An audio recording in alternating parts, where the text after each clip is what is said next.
that humor turns into grievance, and that Mhm. grievance turns into an ideology, and that algorithm just rewards it and pushes people further and further and further because the more edgy you are, the more you get recognized.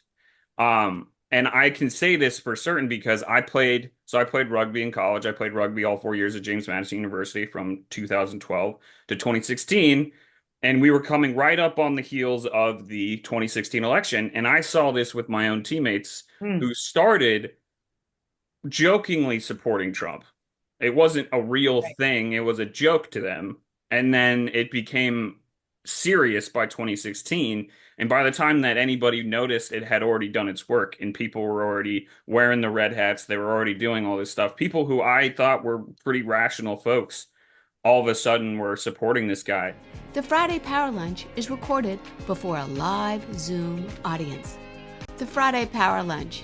Badass women getting things done.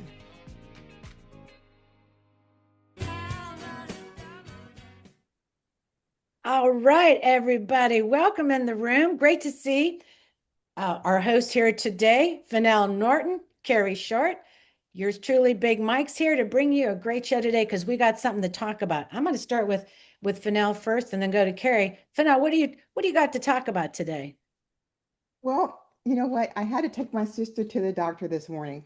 And you guys know that everywhere I go, I Right. tell people, vote yes. I just like, vote yes. And I have to tell you, the lady in the doctor's office was so riled up. I had to calm her down so that she could actually do my sister's work. I said, I'm going to need you to calm down now because look outside. Look how beautiful it is. She was so riled up. So I am telling you, people are more excited than I ever imagined about how important it is to vote yes. They see what's happening and they are ticked off. So that makes me feel really good today.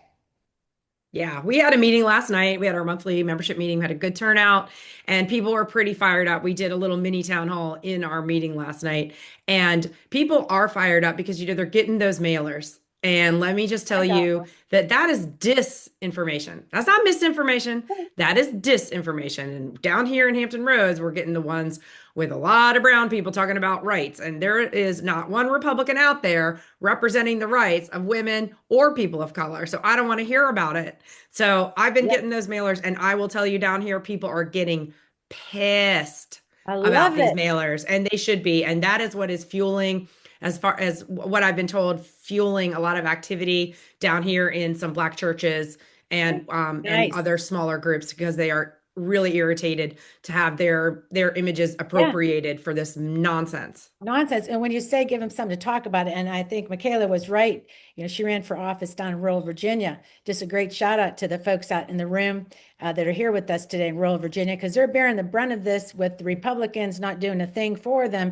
And I was just saying the other day, they have something finally to talk about. They want to talk about Spamberger and call her a little girl. They want to call her the worst governor ever. They voted for that bad, beautiful bill, and they just took all the rights away from people, health care, money, and they're into wars. They don't want to talk about it. They want to give them something to talk about. That's why Yeah. we're going to talk about what we're doing here. So I Yeah. also want to get us into the kind of moving in, because if you're in the room and you don't know what we're talking about Mm. Virginia.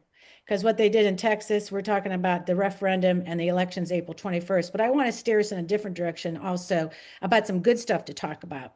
And Yeah. I'm gonna, and I know that we are talking about what Dems after the whole war thing, and we were all holding our breath. Well, some good things happened. So for now, on your radar, what good things do you have to talk about? Okay, The let's Dem see. well, the Dems in Wisconsin. Dig deep, Oh, yeah, honey. yeah, yeah, yeah, yeah, yeah, yeah, yeah, Come yeah. on. Oh, yeah, yeah, yeah, yeah. So, yeah, we're 5-3 in Wisconsin right now for the Supreme Yeah. Court, for the state Thank you, Supreme Court, Carrie. which is pretty amazing. And I would also say amazing in Georgia, in Marjorie Taylor Greene's old district. When you look at the gap that he closed, it's like 27 points. So that is really good news. And quite frankly, if you look at the more than 30 races that have happened across the country, Right. it is Democrats 30 something, Republicans nothing. So that is something good to talk about. Okay, yeah. Yeah, I said keep endorsing Donald Trump, please. Keep endorsing Please. because they are all losing. Thank you for that.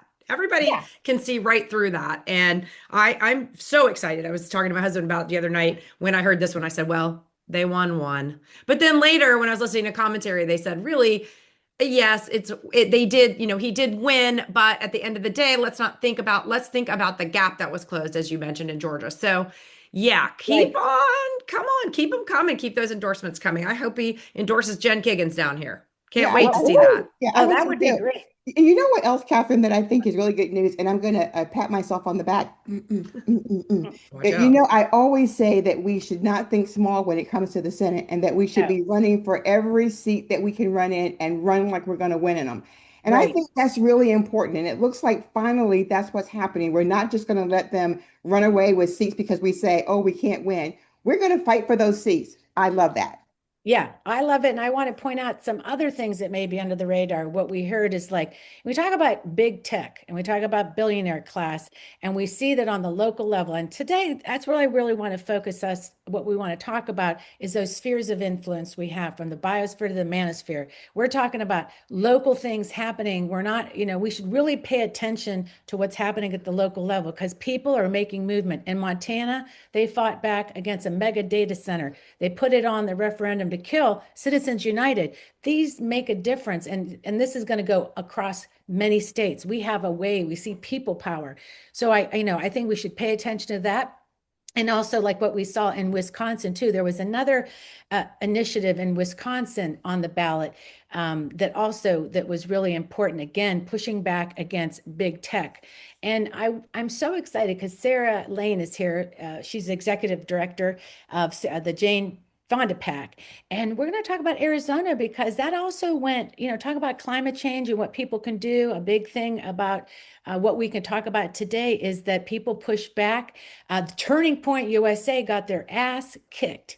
Okay, they have all the money. Turning Point is now getting into elections. We'll dig deeper with Sarah today, but they lost, and they lost an important board race to put more climate conscious people on this board that will decide on the local level how people will have rights over their land, over energy. Guys, this is great. So I'm really excited to talk about this today. So want to throw it out there. Any last words before we wrap up and go into the big show, No, Carrie? I'm Give really them looking something to forward to talk getting about. energized. Oh my gosh, energized. Okay, I know Bonnie Raitt was great. It just makes me just feel like, little shit kicking that we need to do today. Well, welcome everybody. You're on the Friday Power Lunch Live. We're glad you're here. We amplify the voice of the grassroots from Virginia across the nation, and we make it fun. That's what we do. Rules of the road. If you're nasty in the chat, we kick your butt out. Very simple. That's our rule. And stay for the after chat. That's the fun time. We really let you unmute. We hope today we have great conversation about what you want to talk about, which is awesome. And thank you to our patrons who support the show. I'm just going to say again that I want to cry some tears in my coffee. We haven't got a new patron in a while, and this is important. Our Zoom costs come in every month, so we need to pay our bills. So thank you if you can give us some love in our cup and become a patron and join our community. It's so much fun. And become a subscriber on our Friday Power Lunch Substack. If you have saw, Fennell has made some great articles. The one about Obama in the tan suit, you got to read it. And just crossing the red line, amazing things to read. And I think when people get into our Patreon site, subscriber on Substack, you will be just pleased as pudding. So this week, though, we have a great show. We want to talk about the spheres of influence, from the biosphere to the manosphere. And we have with us Sarah Lane. Welcome. She's here. She is the executive director of the Jane Fonda Climate PAC. Great to have her in the room. And at some point, we hope to see Jane Fonda in our midst. That would be so cool.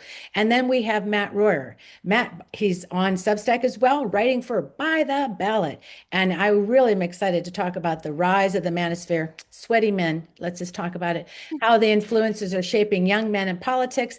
And then we have Frida Cathcart here. Everybody knows her in the after chat. You may not know, she's elected to the Soil and Water Conservation District Director, and she's down in Roanoke. So we're great to have Frida in the room today. And we're going to have Carrie talk all about yes and different things that we're doing to make the vibe happen in Virginia. So that's it. Woo! I got that out. So thank you everybody for being in the room. I want to say, let's get Sarah Lane up here, Executive Director of Jane Fonda PAC, and get this party going.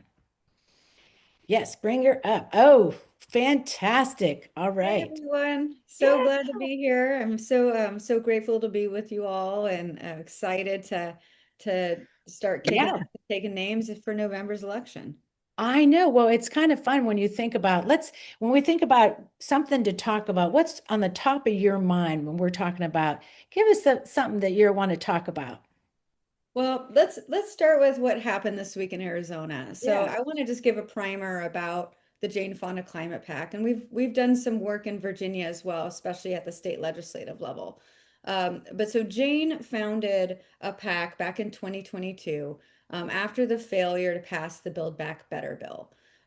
She had been marching, she had been Yeah. protesting, she had been advocating, she'd been getting arrested, getting thrown in jail, on her 82nd birthday.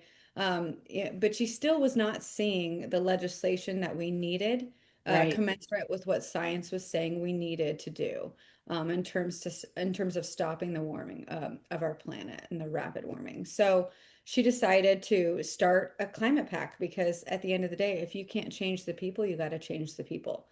So Change we the have seat. Yeah. yeah, exactly. So we do work in federal races, but we work primarily in down ballot races because we find that a lot of climate and energy policies, they are being implemented at the down ballot level, at the local, county, and state level. And, I don't know if you all remember the Tea Party Republicans back in the day, Yes, I do. right? Fondly. So they knew that down ballot races mattered. They knew that they could, if they took over state legislatures, they could take over state policy on climate, on reproductive rights. They could move cases through the courts, as we've seen, all the way to the Supreme Court. So they were really smart at focusing down ballot, and we were kind of asleep at the wheel when it came to make, growing long-term power everywhere in America and understanding that a lot of our policies are really implemented at the state and local level. So we really dig into down ballot races. We find that we can have a stronger impact there as well. And so I just wanted to give you all a primer No, I about think it's what important JPAC because is when all we, about first. yeah, when we talk about spheres of influence, she has been amazing, and her whole life story, Jane Fonda, just everything that she's advocated for women's rights, everything. Her whole life has been dedicated to really serving the community, and then she focused on climate.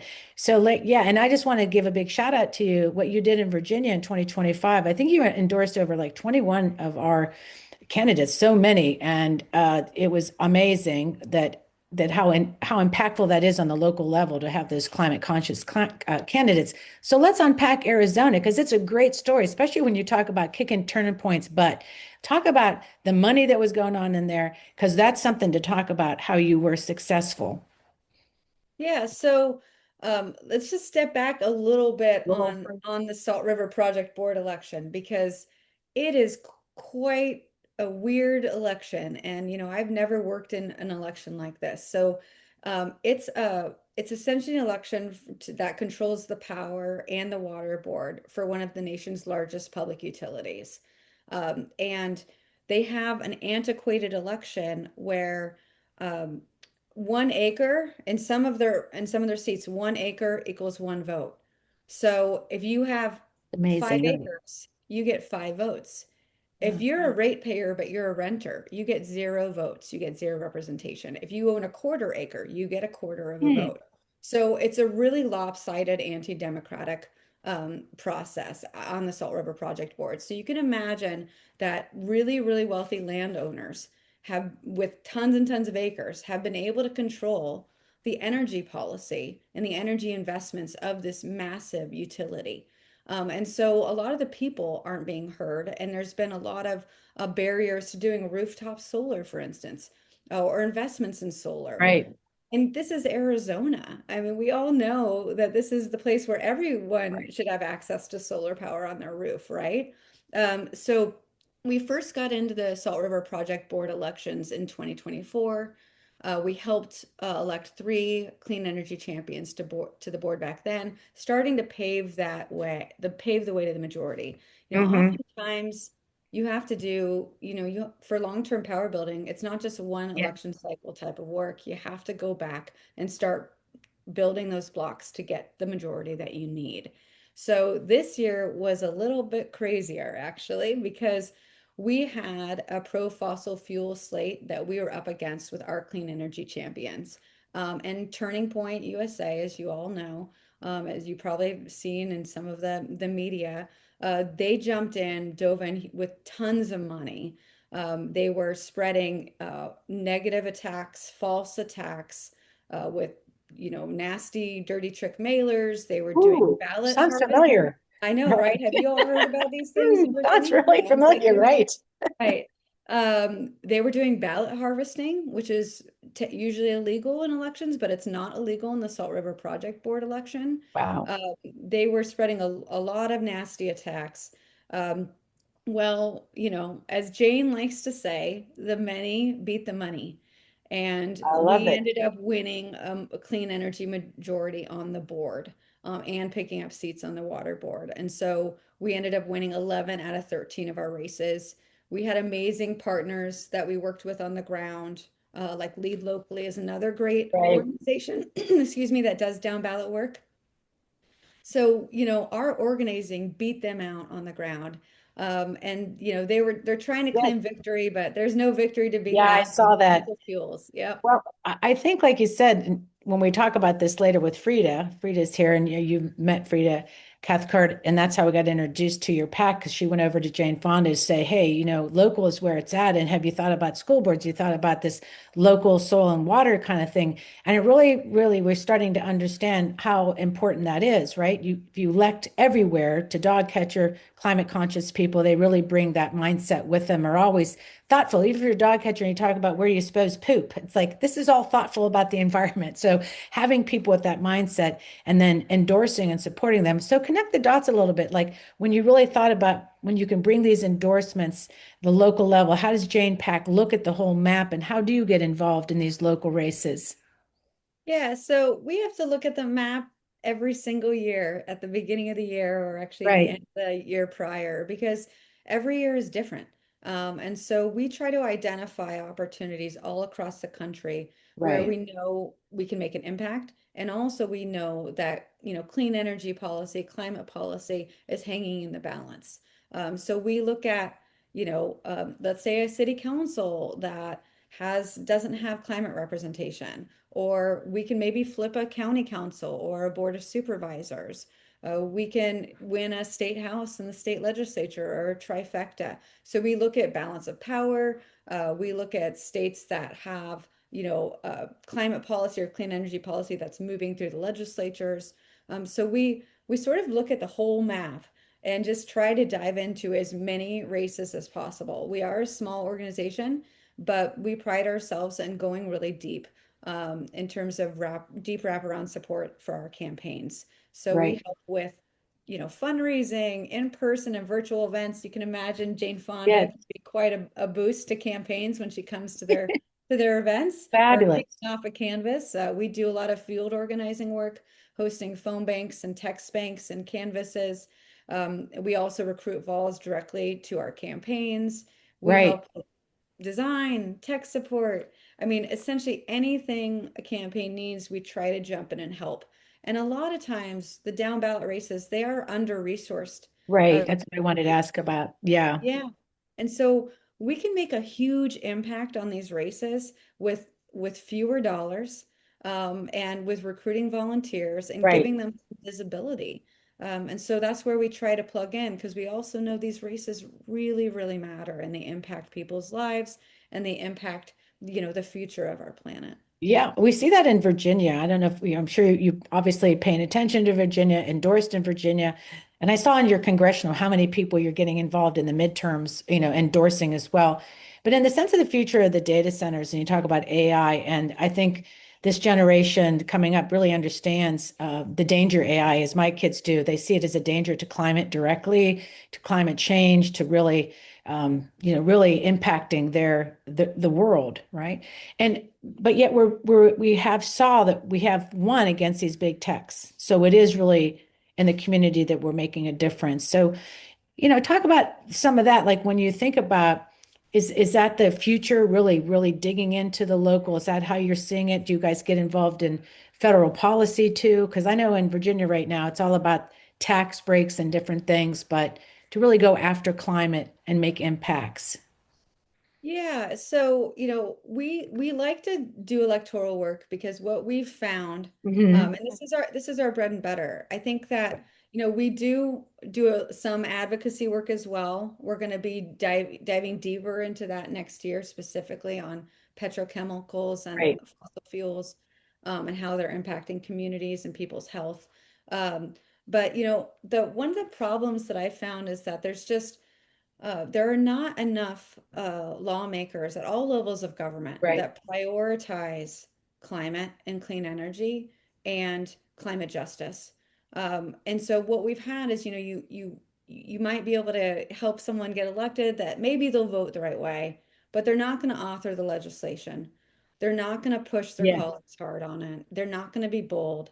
And we need bold leaders. And so why we really focus on elections is because we're trying to find actual folks that are going to lead and prioritize our issues there. And we also see that a lot of these folks that we have helped in previous years that are maybe at the state and local level, they are rising through the ranks. We have a right. number of candidates that were at the state level, they're now running for Now Congress. coming up, you're building Right. the bench, Yeah, we're really. building the bench, right? That's really Awesome. important. Yeah, And you mentioned data centers, and I think there is a lot of new attention because of what is happening, where there's not oversight, there is not accountability, and we're having issues with water usage, we're having issues with everyone's electric bills going up like crazy if you live near a data center, right. um, pollution issues, Yeah. etc. I just want to, I know we're, got a lot of Virginians here, Yes. but there's a race that we just jumped into, and it's a state senate race in Oregon. And Myrna Munoz is challenging a state senator. She's a Democratic incumbent who was trying to push for tax incentives for data centers in her community. And Myrna has jumped in to primary her. And I Yeah. really think that this issue is a kind of a defining issue of that Right. race specifically. And we're all in for Myrna because she's going to fight for her Oh, that's community. great to know. Right. But just to note, I think that this issue is not going away. It's going Right. to get more intense, and that people need to call for oversight and regulation to protect communities about what's going on there too. I agree so much. Well, I really appreciate you coming in today, and we hope we can come back again, especially when we talk about. We haven't decided, right? We have this very important vote in Virginia before we're really settled on a congressional. I'm assuming that's why we have no endorsements in Virginia on the congressional level yet. We don't know ourselves till after April 21st. But Sarah Lane, thank you so much, and I'm excited to have next up somebody that you have met and actually brought you here is Frida Cathcart, and she's the Soil and Water Conservation District Director. So thank you for bringing her up. We're going to go local now because you really are passionate, Frida. You bring it all the time in the Power Lunch. So we wanted to spotlight you today because you really made this opportunity happen because it is your a life's passion. So talk about why this is so important that you walked over to Jane Fonda. Yeah, well, it was my pleasure to meet her as well as Sarah. It was a wonderful reception that was up in New York City. And to give credit to the Jane Pack and to Jane Fonda, she did mention school boards and going local. They have been doing that, but what they hadn't heard of was the soil and water conservation districts, which is an elected position that I hold here representing Roanoke City on the Blue Ridge Soil and Water Conservation Board. And so, I mean, that's our gig is the is the environment, is protecting our water and soil. They were created in the 1930s when Franklin Roosevelt put out a call because of the Dust Bowl. You guys remember the Dust Bowl? Yeah. When all the farmland was blowing away, literally, and there was dirt that ended up actually on his desk in the White House. And he said something needs to be done about this. It was actually North Carolina was the first one to create a district. Some of them aren't elected. New York appoints theirs. But in Virginia, we elect our soil and water conservation district directors. There's 47 districts, and I bet you most of you haven't even heard of us and the work that we do. But we're the ones that help the farmers, the ones that work the land. But it's expanded in like the last decade or two, where we realized that cities needed help to keep the dog poop out of the streams. That falls under our realm. Those, you see those little bags, they scoop your poop. It's really important to keep it because it goes into our water. Right, right. Important. Keep the shit out of the water. So planting trees to help with the heat island dome effect, and also it helps with flood resiliency. We're the ones that own the dams in our districts. That's really important, especially this year, especially after what Governor Youngkin did on his way back, where he clawed back crucial high hazard dam funding from us. Hence the Return the Dam funding campaign that I launched. That was trying, and people, thank you for responding to that. I really appreciate that. Because of the budget fight that's still going on, we're still having to deal with that. But I just wanted to let you guys know, like I had to fight to get this position that I hold here. I was there were 3 people running for 2 positions. Each district has 2 positions, and they are getting more competitive in districts, because what we're finding is you need to have people that have climate consciousness at these tables. And the board that I serve on, I would say half or more don't believe in climate change. Not that I've had discussions with them, but you can kind of tell the Fox talking points when things come up.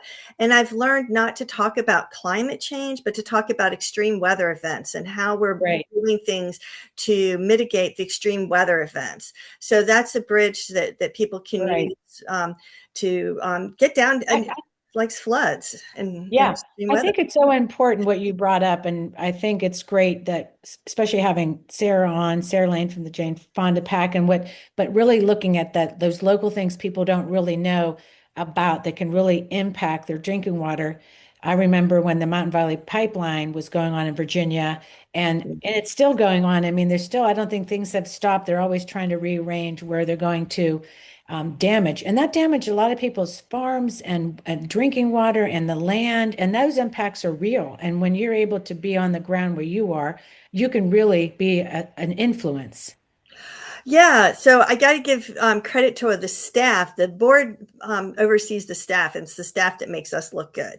They're the ones actually the feet like on a the county ground. board, right? Gotcha. Yeah, we're the ones that have the oversight for the money, making sure it's going to the right place, making sure staff is doing what they're supposed to be doing, and we have a voice when it comes to government.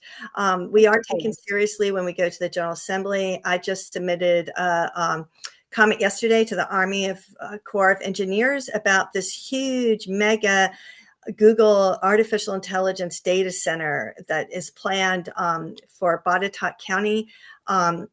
Right.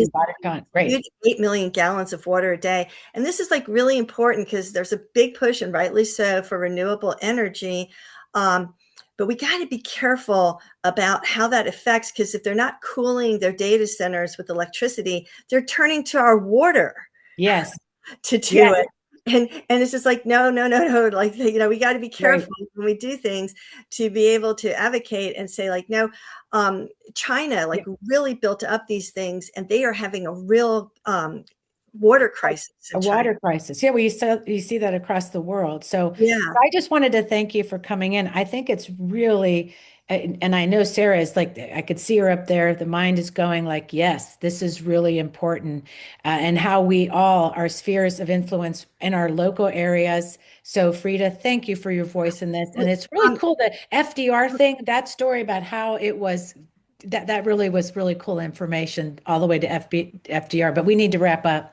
Yeah, I just want to put some things in the chat. And one of them is that encourage people to, the League of Conservation Voters has a way, an easy portal to advocate for the Senate budget, which will take away the tax credits for the data Oh, centers thank you. and Thank will you. fully fund what our districts need to be able to do the work that we can to keep people safe. So please do that. And So there's Frida, you did your homework. We love calls to action and we love the room loves that. Please put that in the chat once you get resettled. I appreciate your time, friend, and thank you for bringing such a great guest with us today.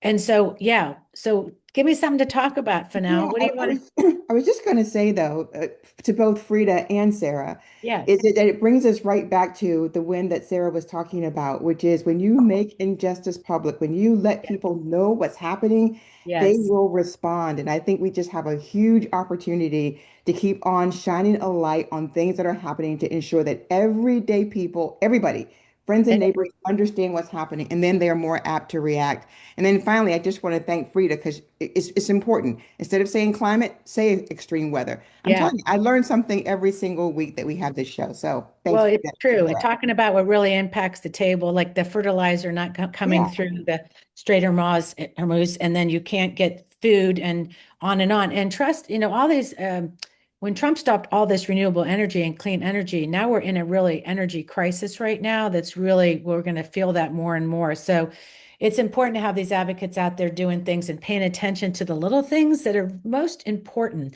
And yeah, speaking of that, I'm so excited. When we were talking about when we were looking at some of this extreme machoism that's going on with like this administration, the MAGA men, and they're like puffed up and they want to, everything is sort of like patriot, women bad, punch, punch. And it's really this extreme weather in their head.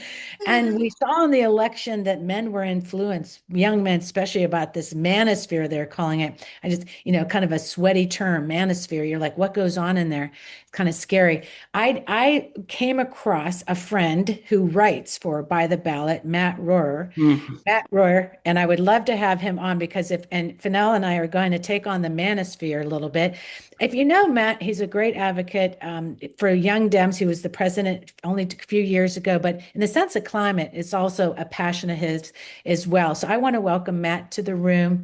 Hey, Matt, good to have you back. And I hope your rural friends are in the room. Going to give them a shout out. Yeah, thank you. I appreciate the invite. It's great to be here. My wife wishes I was talking about the environmental stuff, but I guess this is going to be But it fun. is environmental stuff because truthfully, it is environmental when you get down to it. Because when I think about the major thing of patriarchy, I think Hmm. about the racism. I think about all the negative anti-black racism, the anti-environment, hate Mother Earth. And when you wrote your article that I just want to really unpack with Fennell today, she's excited too because it led to losing an election, we think, or at least losing men. Hmm. So I would love to just dig into why you wrote this article about why we're losing men, why men were moving right, and your argument that they didn't just drift, but they were Hmm. recruited. What does that pipeline look like? Like, what's going on? Yeah. I mean, first, I do want to acknowledge this room, obviously, a lot of this doesn't apply, but it applies to you have a son, a nephew, Yep. students, coworkers, whoever. And over the course of the last few years, you might have noticed some changes in them, and they started saying things that didn't sound like them, didn't sound right, didn't sound, like a normal kind of the things that they would normally be saying. And it's that they didn't young men specifically didn't become reactionary. They were recruited into this in the because the so-called manosphere.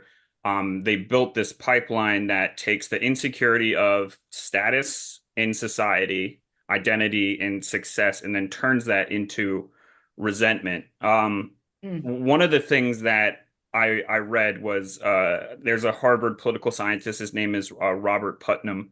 He wrote a book in 2000 called Bowling Alone. Yeah. And it becomes more relevant every year. And it's basically that America's social fabric is unraveling. We know our neighbors less, we belong to fewer organizations, and we socialize with our families less often. And that's very isolating. And the pipeline starts with a moment of friction, which is, a bad joke and then getting called out for it. And these right-wing creators step in immediately and they say, look, these women particularly hate you, and we don't. We understand you. We know what you're going through. And it's at first it's framed as comedy, and that's Mhm. really how they get people to come in. It's supposed to be funny, like it's a Mhm. joke. And then that gradually builds on top of each other. That humor turns into grievance, and that Mhm. grievance turns into an ideology, and that algorithm just rewards it and pushes people further and further and further because the more edgy you are, the more you get recognized. And I can say this for certain because I played rugby in college. I played rugby all 4 years at James Madison University from 2012 to 2016. And we were coming right up on the heels of the 2016 election. And I saw this with my own teammates Mm. who started jokingly supporting Trump. It wasn't a real Right. thing, it was a joke to them. And then it became serious by 2016. And by the time that anybody noticed, it had already done its work, and people were already wearing the red hats. They were already doing all this stuff. People who I thought were pretty rational folks all of a sudden were supporting this guy. And I just want to, one thing, it's not, for me, it's really compounded itself over the past few months because I have four nephews under the age of 5. I'm also expecting my first son in July. Nice. Thank you. So this is not a abstract issue for me. I'm Right. trying to make sure that the world that they are growing up in is not the same thing, and they're not going to be exposed to these things, and they have positive male role models in their life where that they can look up to. So before the internet can get to them first, that is. Yeah. So, Matt, thank you so much for doing this. Catherine was so enamored by this article, we all grabbed it and started to read it. And you're right. This didn't just happen. It's been happening for a while. And Hmm. it's not just in this country. It is, it's in Europe, it's everywhere. And frankly, as you said, it started maybe funny, but it's really, really ugly now in Hmm. terms of if somebody else gets something, you're taking something from me. And I want to just share a personal thought of mine that I think is everywhere. But I remember Astaire does a lot of work on reparations. And I remember just as a person of color thinking, oh, Jesus, let's not talk about that. Because as soon as we talk about it, all the white people are going to say, oh my God, what do these black people want now? And this has been years ago, not thinking about that we did it for Japan, not thinking about what we did, for others. It was just like, if we did this thing, you're going to take stuff from me. And that's really what this is a part of this is that anything that anyone gets, if you talk about diversity, that means you're taking from me. Can you talk about that a little bit? And I Yeah, also want you to talk about this is psychological. How do we start to roll it back? right. So it's all about really it's very primal in that it's belonging to a pack, right? You're belonging to Mhm. society. They are recognizing you. You are trying to be, lifted up and held to be a success. And for a long time and throughout history, men are seen as successes by what they can provide and what they have done. And when that is threatened, that's a real insecurity. Now, it depends on how you react to that insecurity. On the one hand, you can say, I think it's great that everybody has the opportunities that everybody will have. And that's usually what you should be. However, what a lot of these guys get sucked into is this ability of these influencers to take advantage of that insecurity and have that tapped in. And really what that is I studied a lot of extremism and religious cult recruitment. And the playbook is always going to be the same. You find someone who feels unseen or unheard, and you Mhm. offer them the one thing that they want, which is belonging, right? And Right. they always push back to something that some has happened to them, and they relate to it. And this has been, oh, look at all these women and people of color yelling at you for who you are. That's not fair. You should be mad about that. And they go, yeah, I am mad about that. And then that keeps going and going and going. And it is compounding that loneliness epidemic that we talk about, the male loneliness epidemic. And one thing is going back to that loss of community and everything along those lines, and also the rampant exposure to internet culture and things along that. But I, I think about how I grew up. I grew up in all boys Catholic school, right? So I was in a very masculine environment. I played rugby in high school and at JMU, and I lived in real male community, which is demanding, accountable, built on showing up for each other. My closest friends today are still my high school friends from 14 years ago. Um, and that foundation is what so many of these young men are missing today. And when I look at these young kids, I think about, what are these next few years going to look at? A lot of them are drawn in through romantic rejection, feelings of emasculation, inadequacy, and the ability to form meaningful connections. And it's not a political thing, but it turns political because of all of these reasons. And the argument that they are always told is somebody had to get successful by taking something away from somebody else. And that's why all these things around DEI and feminism and things like that are so threatening, because they think of it as, it's the same thing that we say to other people, rights are not pie. You don't get less because somebody gets more. But that is how they're thinking of it, and they are being threatened by that in that way. So Matt, how do we so I know that it took a long time to ramp up to this, and you're right. So it's going to start with this generation, but I'm wondering, are these folks lost? Is there a way? And I do feel like on the right that they understand the psychological game. Hmm. When I think about everything that is happening right now, it is psychological, and they have really understood it. And it feels like we have not fully understood the psychology of how all of this works. So thinking about this, how are you thinking that we move forward, understanding psychology better and how we ought to be using it to get to people and have better understanding? Yeah. I think that it a lot of it is talking about masculinity in a different way, right?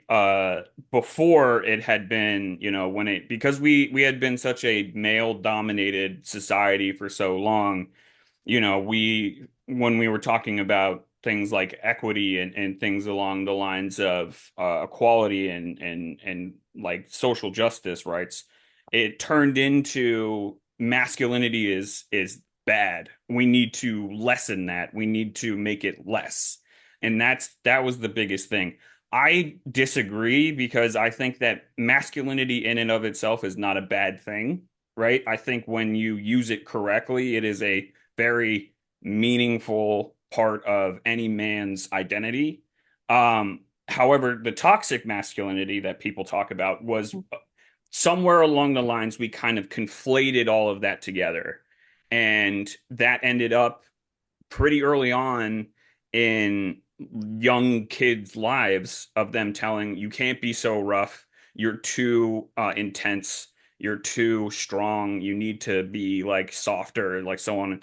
And it was in good faith people were doing this, right? It wasn't anything like, I'm not going to say that it was any bad sort of thing, but we kind of almost, in for lack of a better term, I would say defanged young men, right? We treated them like they were some sort of wild animal, and we tried to domesticate them and tame them, right? Uh, Aren't we all trying to do that? But go ahead. in a way, yes, but still. But I think what it kept telling Yes, these guys is that something is wrong with me. right. If everybody's telling me that something is wrong with me, then obviously there's something wrong with me. And that kind of, with everything, right, there's always the backlash to change.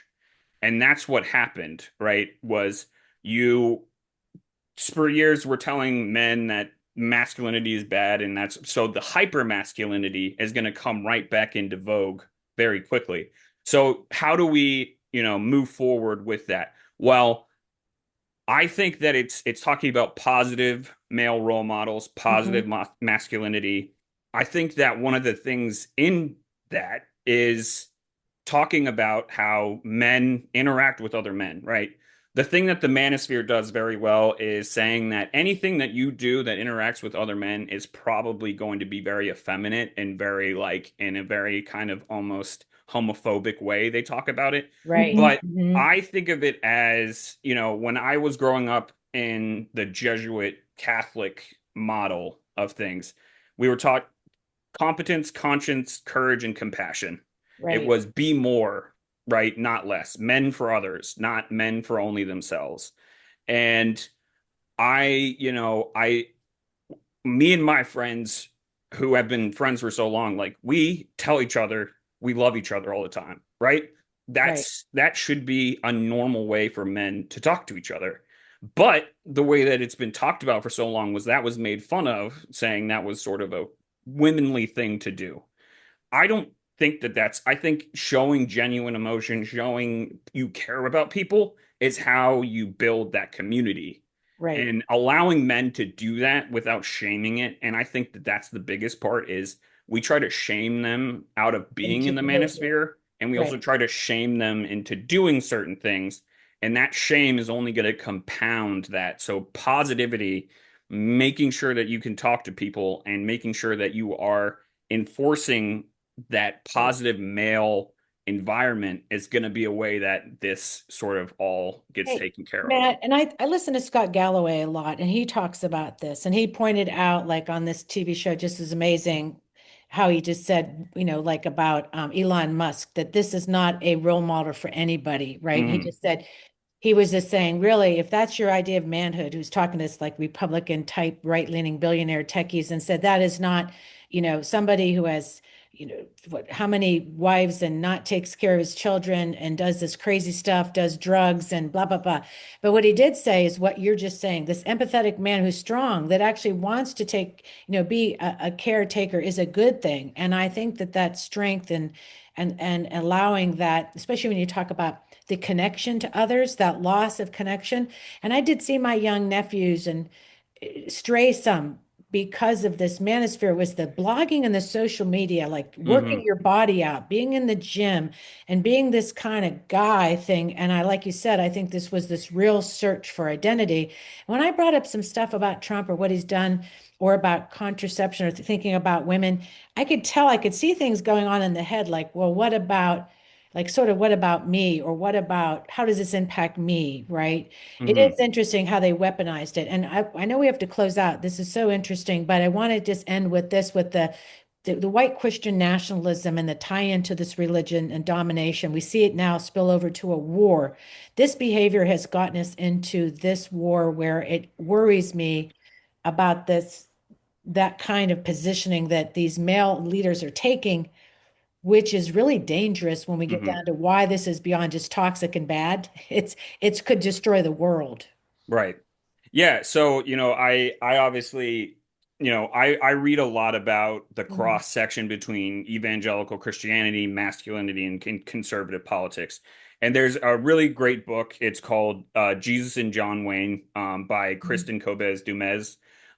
It is about how, like, in the 1910s, when evangelical Christianity in America started coming in, they tried to I'm sorry, tried to Masculine, right? basically man up Jesus. Jesus was seen Right, as this weak, effeminate guy.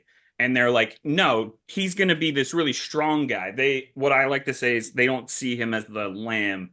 They try to see him as the lion of the guy who went into right. the temple and turned over all the money changing tables, like that guy.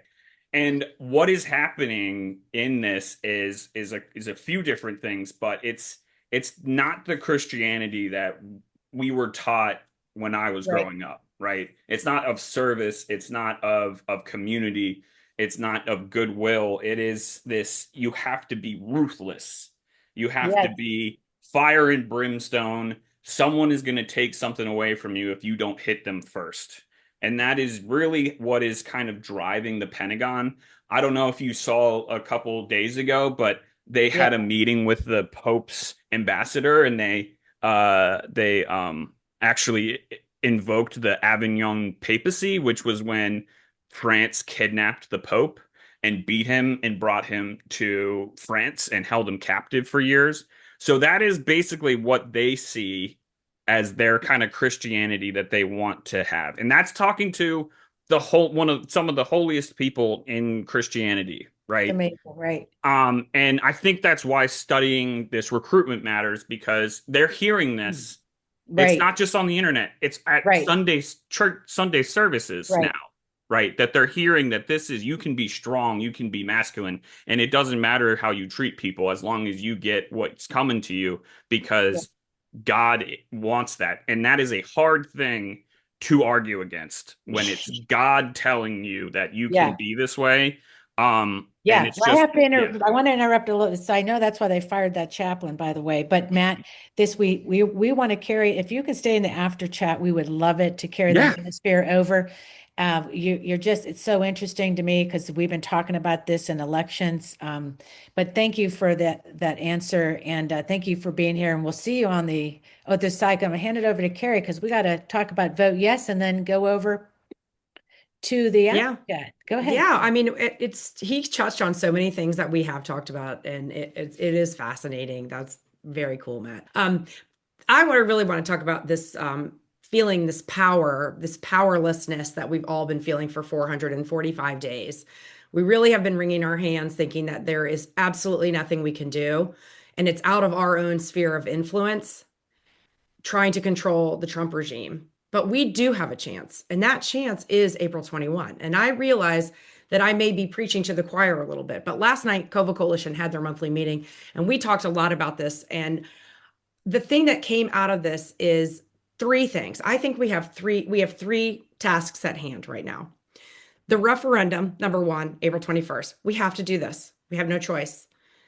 Number two, we need to flip these seats once we get them, right? And then number three, to Sarah's point, and this is what we talked about last night, we have to hold them accountable because Congress has been broken for a very long time. And that is how we got here. So it's not just enough for us to, number one, change the districts. Number two, flip the districts. Number three, we are going to stay on the people that we elected. And I know you guys have heard me say this before, but this is important. As Sarah said, we have to find folks who are going to lead and prioritize our issues. So that is part of what we have in our hands. This is our sphere of influence. Who are they going to listen to? Who is everyone going to listen to in our sphere? Trusted voices. And that's how we're going to get them out to vote on April 21st. Just like the two ladies that started us off with that video, it was absolutely perfect. Authentic, trusted voices is what needs to get out there to battle this disinformation. And we have to do that. That is peer to peer. So we are part of a very large get out the vote campaign. I mean, really, this entire thing has been get out the vote because we haven't had time to win hearts and minds. You know, Michelle Obama told us when they go low, we go high. It didn't work for us. I'm sorry. And I'm sorry for everyone standing on moral high ground about April 21 and the redistricting. We all fought for One Virginia 2021, and look where it got us. So that little moral high ground that we are clinging to is disappearing. And I make no apologies about it. They're playing dirty games. It's time for us to step up. So this is what we're doing. It has really come down to this. I don't think anyone wanted to be here. I think that we are in a place where we just have to do everything so that on April 22nd, we can say that we did everything that we could do. Nothing is left on the table. And to bring that up, I really want to talk about what we're doing this weekend. For the next 2 Saturdays, we have Saturday voting. So a lot of folks are calling this Saturday Super Saturday. Cova Coalition has an event that is co-hosted with many members of our Norfolk delegation and the Norfolk mayor, who have all supported Cova Coalition in putting this together. We're going to leaflet drop, taking a page from the playbook of leaflet every door. We are going to leaflet every door because Norfolk is true blue. And at this point, again, we're not trying to win hearts and minds. We're getting out the vote. And I really want to bring up Robin right now because she is part of this amazing effort throughout Virginia to get us on the phones. It's powered by Rural Ground Game, so we know it's legit. And Robin has lined up amazing guests with the help of other folks, I'm sure, to get us on the phones and having fun. So, Robin, you want to tell us a little bit about these guys coming up? Well, we have an incredible lineup and we couldn't do it. It is a Network Nova Friday Power Lunch team that has put this together. Last night we had Simon Rosenberg. It was a record night. We made over 54,000 calls, approximately 5,000 conversations. Amazing. Listen to this. 60% support, 7% undecided, and 17% of the undecided, they're now leaning strong. So way to go. Tonight is our 4 p.m. happy hour, and you'll be surrounded by some of the most fired up, hilarious, passionate women in politics. Delegates Sia Price, Brianna Sewell, Kathy Tran, Jackie Glass. Starts at 4 p.m. So you can come, have fun dialing for democracy, and still enjoy your Friday night. Then Sunday, we have Glenn Kirshner, the fiery former prosecutor and Justice Matter podcaster. On Monday, we have our girl, Jessica Craven, the queen of Don't Get Angry, Take Some Action. Tuesday, it's comedy night with the redneck liberals themselves, Trey Crowder and Mark Agee. Wednesday, it's Reed Gallant. And you got to hand it to Reed. He's a co-founder of the Lincoln Project. And unlike the other founders, he's doing more than pontificating. He's helped start an activist group that's out there making change. Thursday, we have Simon again. Friday, another special happy hour. And Sunday, Glenn will join us. Now, this is just one series of phone banks. Andrea Miller has been putting more phone banks in the chats, and she has an amazing lineup of guests calling Black voters who rarely get called. Saturday afternoon, it's Senator Dick Blumenthal. She has Laura Underwood, Colin Arland. She's got a bunch. So here's our ask from everyone in the Friday Power Lunch community. We want everyone to go to the links in the chat right now and sign up for the 4 p.m. dial-in with some kick-ass delegates. It's going to be a party on the phone. Then sign up for some more. We've got links for every night, and Andrea is putting her links in there. So everyone in this Zoom can do this, even those reluctant callers. We got this. The link is in the chat. It's been really easy. I had a great time the other night when I was on a phone bank. It's fun to see everyone. I know you guys stick in cute songs and videos along the way. The training is fantastic. Andrea Miller's training is also great. Whenever I've phone bank with Andrea, I cannot believe how easy it is now compared to like back in the old. So like, yeah. So everybody, please, like I know we're over time, but I would love to see what other people are doing for their Super Saturday. Delegate Feggins is hosting something down in Virginia Beach. I know everyone's doing stuff statewide. So please drop those in the chat, inspire other people, get out there. And I'm serious, friends, we're leaving nothing on the table. Nothing on the table. We're going to reach 1 million calls. We can do it. We did 1 million postcards. We're going to do 1 million phone calls. That's good to know because we're trying to cover every level. I know that they're really ramping up the canvassing. So people that are on the call from other states, there's a lot you can do. The phone banks are a great way to help us. I think it's awesome. And actually, we do make it fun. We make everything as fun as possible. And these calls are fun. I had a guy that was as old as Trump out in Southwest Virginia, and he said to me, the best day of my life, I am taking care of myself, eating well, so I live longer than Trump, so I can have a party when he's gone. And I'm inviting a country singer, Josh Schilling, to come dance along. And I'm like, you do talk to some characters. So thank you, Carrie.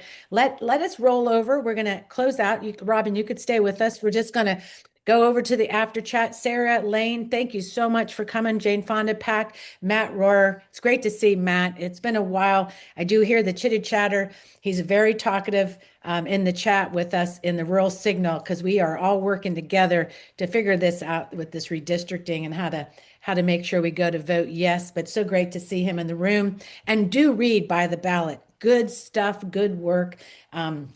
And Frida, our own Frida Cathcart being here, really showing us why going local really cannot be overlooked.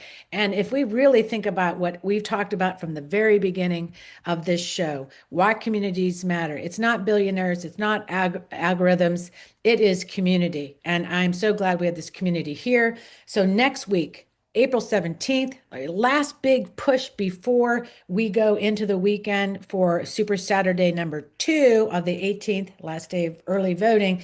We have Delegate Gene Wu here from Texas. He's the delegate that will talk a lot about what Texas did when they had to flee the state, but he'll be supporting Virginia in this vote, yes. And we have Tanya Talento, who will be here talking about how ICE is really impacting the local communities, and it will be a great show. And I'm sure we'll be looking to get maybe Senator Warner to join us to talk about Vote Yes as well. So thank you, everybody. Thank you to our patrons. And thank you for everything y'all do. Let's roll over